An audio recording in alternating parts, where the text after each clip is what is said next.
छत्रपति शिवाजी महाराज की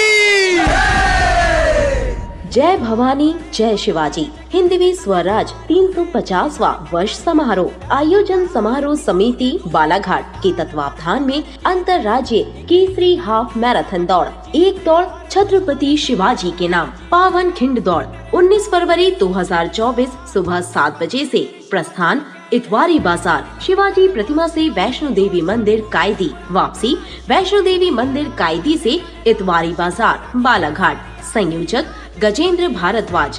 पुरुषों के लिए पुरस्कार प्रथम 10,001, द्वितीय 5,001, तृतीय 3,001।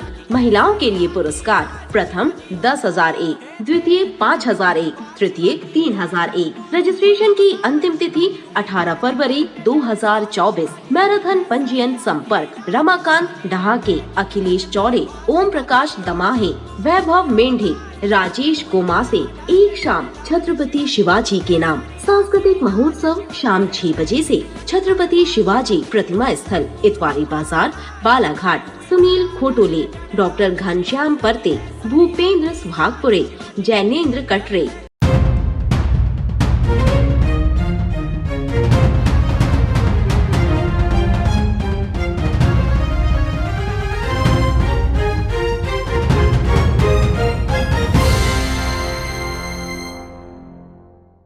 नौनिहाल छात्रों से लेकर प्रतियोगिता परीक्षा की तैयारी और अब बेरोजगारों को नौकरी तक देने की तमाम शैक्षणिक गतिविधियां चलाने वाले जीएसटी कमिश्नर लोकेश लिल्हारे ने बीजीटी 24 न्यूज से खास चर्चा की।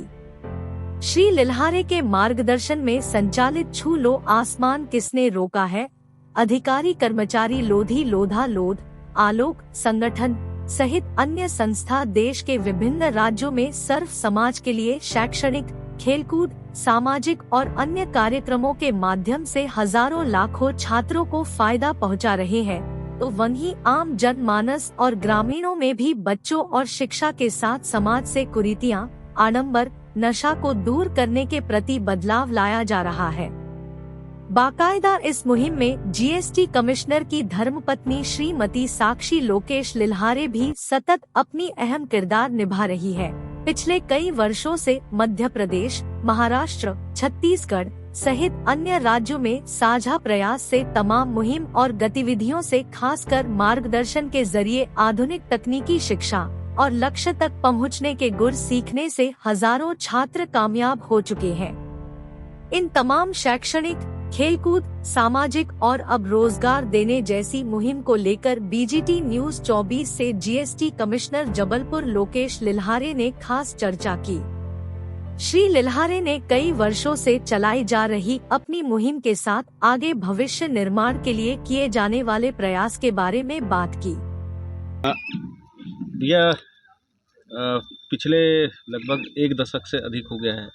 आप जो बच्चों के लिए कैरियर गाइडेंस और यहाँ तक कि आर्थिक मदद भी करना, हॉस्टल खोल के देना, इतनी सारी और इतनी बड़ी मुहिम पूरे 11 राज्यों में कैसे मैनेज करते हैं आप? लोगों के लिए बड़ी सोचने वाली बात है। जब मैं अपनी पढ़ाई करता था और जब मैं सपने देखता था, मेरे दोस्तों ने, मेरे साथियों ने, मेरे परिवार ने मुझे वहाँ तक पहुँचाने में भी एक मुहिम की भूमिका निभाई थी। और आज जब मैं वहाँ पहुँच गया हूँ तो ये मेरा दायित्व बनता है कि मैं उन सब लोगों के लिए काम करूँ। जब मैंने काम करने की शुरुआत की तो मुझे भी ये बहुत कठिन लगा था, लेकिन काम करते करते हमारी सोच से लोग जुड़ते गए और कारवां बनता गया। तो ये एक व्यक्ति का काम नहीं है, ये एक टीम का काम है। और जब आप पूरी ईमानदारी से, लगन से अगर आप कोई काम करते हैं तो ईश्वर आपको उस काम की सफलता के पीछे बहुत ताकत से लग जाता है। तो मेरा ये मानना है कि ये पूरी टीम का काम है। टीम का काम तो है ही, एक दायरा भी होता है, लेकिन आप मध्य प्रदेश से निकलकर बाहर भी इतनी ऊर्जा कहाँ से ये करते हैं? देखिए, अगर आप किसी काम को करने में एंजॉय करते हैं ना, तो फिर वो आपकी हॉबी होती है। और समाज सेवा करना, लोगों से जुड़ना, बच्चों के लिए एजुकेशन में काम करना, मैं बेसिकली एजुकेशन में काम करना पसंद करता हूँ, वो मेरी हॉबी है। और जब मैं इसमें काम करता हूँ तो मुझे आत्मसंतुष्टि मिलती है। वो आत्मसंतुष्टि ही ऊर्जा का केंद्र होता है। और जब मैं देखता हूँ कि हमारे इस काम से, मेरे ना कहें हमारे इस काम से, क्योंकि हमारी टीम पूरी काम करती है, चाहे आलोक संस्था हो, चाहे छूलो आसमान हो, चाहे समाज की अन्य संस्थाएं हो, चाहे आप जैसे पूरे पत्रकार हो, जब इस मुहिम में एक साथ लगकर काम करते हैं और गांव का बच्चा जब एक अच्छी जगह में पहुंचता है और पूरे गांव को, पूरे क्षेत्र को जो खुशी मिलती है, तो उससे ही एनर्जी आती है। ये एनर्जी व्यक्तिगत काम से नहीं आती, ये एनर्जी काम के प्रति संतुष्टि और उससे मिले हुए रिजल्ट का परिणाम होती है। आप पूरी दंपति के साथ रिलेशन प्लस समाज के और अन्य समाज के भी लोगों को साथ में लेके जिस तरह से चल रहे हैं, इसमें ये भी देखा जा रहा है कि एक क्रांतिकारी बदलाव आ रहा है, ना सिर्फ छात्रों में बल्कि उनके माता पिता में और ग्रामीणों में भी बदलाव देखा जा रहा है। तो क्या लग रहा है आगामी परिदृश्य क्या होगा समाज का? देखिए, अभी तक मैंने केवल गांव में जा के कार्यक्रम किए पिछले 10-15 सालों में, और उनसे बस एक ही रिक्वेस्ट किया है कि सबसे आसान माध्यम आपके बच्चे के लिए कुछ है तो वह है एजुकेशन। और अगर आप कुछ बदल सकते हो, अगर आप चाहते, आप सबकी इच्छा है उनका गांव सुंदर हो, उनका बच्चा आगे जाए, उनका घर अच्छा हो, उनके परिवार अच्छा हो, कोई भी लड़ना नहीं चाहता, कोई भी पुलिस केस नहीं चाहता, कोई भी शराब जुआ सट्टा अपने गांव में अपने घर में नहीं चाहता। सबकी इच्छा है कि उसका परिवार आगे बढ़े, उसका बच्चा आगे बढ़े, उसका गांव आगे बढ़े, उसका क्षेत्र आगे बढ़े, देश आगे बढ़े। लेकिन बढ़ेगा कैसे? यदि हम छोटी छोटी बातें अपने एग्जाम्पल के साथ, उदाहरणों के साथ उनके समक्ष ले आते हैं और कुछ प्रतिभा कार्यक्रम, मोटिवेशनल कार्यक्रम और हॉस्टल योजना के माध्यम से हम वहाँ के बच्चों के सामने एग्जाम्पल क्रिएट कर देते हैं। हम हमेशा ये कहते हैं कि पहले क्या होता था, देखिए पहले कोई नेता बनता था उसका स्वागत होता था, लेकिन हमने कहा कि जो एजुकेशन से अधिकारी बनता है उसका भी स्वागत करें। बालाघाट गौरव सम्मान आप जानते हैं।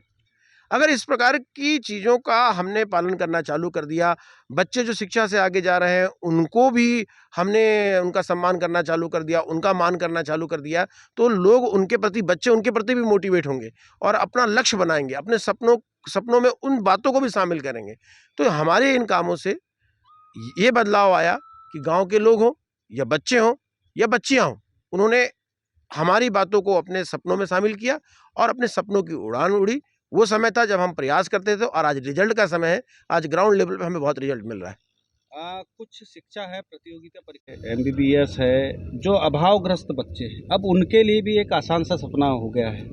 ये जो आपका प्लेटफार्म है, ये प्लेटफार्म और किस तरह की फैसिलिटीज़ देगा कि उनकी जो खाई है कि एक अभावग्रस्त बच्चा है और उसके लिए एक बड़ा ऊंचा सपना है, उसके बीच में जो कई चीज़ बाधाएं हैं उसको आप हालांकि दूर करते जा रहे हैं हॉस्टल और अन्य माध्यमों से, मोटिवेशनल कार्यक्रमों से, और क्या करने का प्रयास है कि किस तरह से उनको और आसान हो जाए? देखिए, अगर हम कहें कि हमारी सोच क्या थी, हमारी सोच ये थी कि गांव के बच्चा को अच्छा स्कूल मिलेगा, उसका नॉलेज, ज्ञान, इंग्लिश, गणित अच्छी होगी तो वो कहीं पे भी अपने आप को स्थापित कर पाएगा।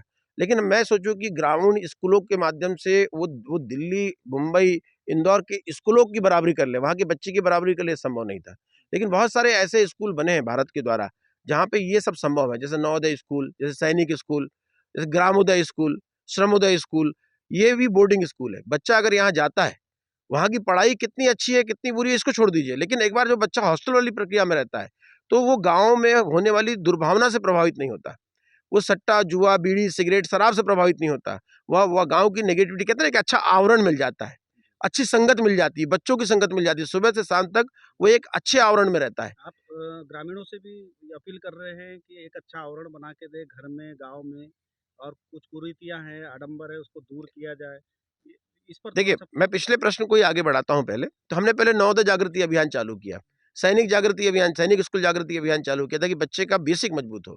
जब वो बच्चा 5वीं 6वीं में तैयारी करेगा, उसके बाद 8वीं में क्या NMS एग्जाम है, 1000 रुपये स्कॉलरशिप मिलती है। जो बच्चा यहाँ नहीं कर पाएगा, हम बच्चों को वहाँ मौका दे रहे हैं। उसके बाद 10वीं 12वीं के बाद कॉम्पिटिटिव एग्जाम की तैयारी हो जाती है, नीट, IIT जैसी चीज़ें हो जाती हैं। हमने राष्ट्रीय प्रतिभा चयन परीक्षा एक प्लान किया है। अब देखिए, पहले इसको ऑनलाइन के माध्यम से किया था, शिवपुरी में इसको पायलट प्रोजेक्ट के रूप में लिया था। अब इसको इस साल ये पूरे शहरों में, पूरे गांव में फिजिकल माध्यम से होगा। हम एग्ज़ाम कराएंगे बच्चों को एग्ज़ाम कराने के बाद उन्हें पुरस्कृत करेंगे, अच्छे पुरस्कार देंगे ताकि उनको लैपटॉप मिल सके, उनको घड़ियाँ मिल सके, उनके जीवन में पढ़ने के लिए पुस्तकें जो लगती हैं, या पूरा हम एक सेट प्रदान कर दें बच्चों को। यदि नीट की तैयारी कर रहा है तो बच्चों को नीट का सेट प्रदान कर दें, IIT की तैयारी कर रहा है तो IIT का सेट प्रदान कर दें। इससे सभी समाज के बच्चे, गाँव के बच्चे मोटिवेट होंगे, इस एग्ज़ाम को देंगे। 12th के बाद हमने टैलेंट सर्च एंड हेल्प योजना रखी, आपने देखा इस बार मेड इजी, नेक्स्ट IAS और मेनिट जैसी बड़ी संस्थाएं बालाहाट में आई थी। क्या है ये टैलेंट सर्च एंड हेल्प योजना? जो बच्चा योग्य है हमने उनको ऑनलाइन परीक्षा दी, अगर वो अच्छे अंक लाएगा उसका एडमिशन वहाँ पे निःशुल्क हो जाएगा। तो अब बच्चे देखिए, चौथी 5वीं से लेकर ये 12वीं तक के बच्चे, उसी प्रकार ग्रेजुएशन के बच्चे IAS PCS में सिलेक्शन करना है तो वो उसके तहत भी हो रहा है। अब बच्चे यहाँ से उठकर वहाँ तक चले गए, चौथी 5वीं से लेकर ग्रेजुएशन तक के बच्चे कलेक्ट हो गए, ये बच्चे होते हैं जहाँ करियर बनता है। अब वो वहाँ जाएगा, हमने एडमिशन करा दिया अच्छे क्लास में, वो रहेगा कैसे, खाएगा कैसे? तो अब हॉस्टल की व्यवस्था, भोपाल में हॉस्टल खुला, आप भी रहकर आए, इंदौर में हॉस्टल आप हर दिन देख रहे हैं, कोटा दिल्ली में भी हॉस्टल खुल चुका था, अब कोटा में हॉस्टल खोलने का, ताकि नीट वाले बच्चों को भी मौका मिले। तो इस प्रकार से हम अब आपने भी देखा बालाहाट में भी हॉस्टल खोल रहे हैं, हर जिले में हॉस्टल खोलना है, हर बड़े शहरों में हॉस्टल खोलना है, और उस जगह पे जहाँ पे शिक्षा के केंद्र हैं, इंदौर, कोटा, दिल्ली, ऐसी जगह पे भी हॉस्टल खोलना है, ताकि बच्चों को न केवल एडमिशन मिले बल्कि रहने की व्यवस्था भी मिले। और हॉस्टल में कम से कम 100-200 लोगों को हॉस्टल खोल रहे हैं, जैसे जैन समाज ने G2 हॉस्टल खोला है और वहाँ से कई बच्चों का सिलेक्शन हो रहा है। हम सर्व समाज के लिए ऐसे खोल रहे हैं ताकि बच्चे एक साथ रहें, उनका एनवायरनमेंट देखें, वहाँ पे रहने वाले लोग हर दिन जाएँ और ये देखें कि बच्चे गलती तो नहीं कर रहे हैं। हॉस्टल के नियम कायदे कानून बनाएं ताकि उनकी संगत गलती ना हो। हर 3 से 4 महीने में हम उनका टेस्ट लेते हैं, ताकि रिवाइज करते हैं कि आप हॉस्टल में रहने लायक हो कि नहीं। हर बच्चा मेहनत कर रहा है, और कहीं ना कहीं देखिए एजुकेशन के माध्यम से हम जो कर सकते हैं हम वो कर रहे हैं, तो एजुकेशन के माध्यम से बच्चा निकल जाएगा। अगली प्लानिंग हमारी ये है, केवल परीक्षा में पास होने से आपका करियर नहीं बन पाएगा, अंतिम विकल्प तो है ना कि कमाए, रोजगार मिले। तो आपने देखा कि हमने रोजगार मिला को हमने एक प्रावधान बनाया, लेकिन कंपनियों को क्या चाहिए? कंपनियों को ऐसा व्यक्ति चाहिए जिसका अनुभव हो। तो अब हम ट्रेनिंग प्रशिक्षण करने वाले हैं। आप जानते हैं कि शहरों में छोटी सी बिजली का काम कर लो, प्लम्बर का काम कर लो, ब्यूटिशियन का काम कर लो, छोटे छोटे काम में अच्छे पैसे हैं, बच्चे अपने पैरों पे खड़े हो रहे हैं। अरे हम कहते हैं मीडिया में, देखिए हम मीडिया की ट्रेनिंग दें कैसे काम करना है। बच्चे अगर इन क्षेत्रों में काम करते हैं, धीरे धीरे अपने पैरों पे खड़े होंगे, खुद सीखेंगे। हम पैसा देने पे विश्वास नहीं करते, हम अनुभव और स्किल देने पे विश्वास करते हैं। यदि बच्चे को जिस दिन स्किल प्राप्त हो जाएगा, वो जिंदगी भर के लिए खड़ा हो जाएगा और कई लोग खड़ा कर देगा। यही छू लो आसमान किसने रोका की मुहिम है। वो बच्चे जो योग्य हैं, जो सीखना चाहते हैं, जो सपने देखते हैं, उन्हें यंत्र पकड़ाना, जिससे वो अपने आप को खड़ा कर सकें। जिस दिन वो अपने आप को खड़ा कर लेंगे, वो गांव खड़ा हो जाएगा, क्षेत्र खड़ा हो जाएगा, परिवार खड़ा हो जाएगा, और कुरीतियों को समाप्त किया जाए। यही हमारी मुहिम है। बालाघाट जिले की ताजा तरीन खबरों के लिए चैनल को लाइक, सब्सक्राइब और बेल आइकन को दबाना ना भूले।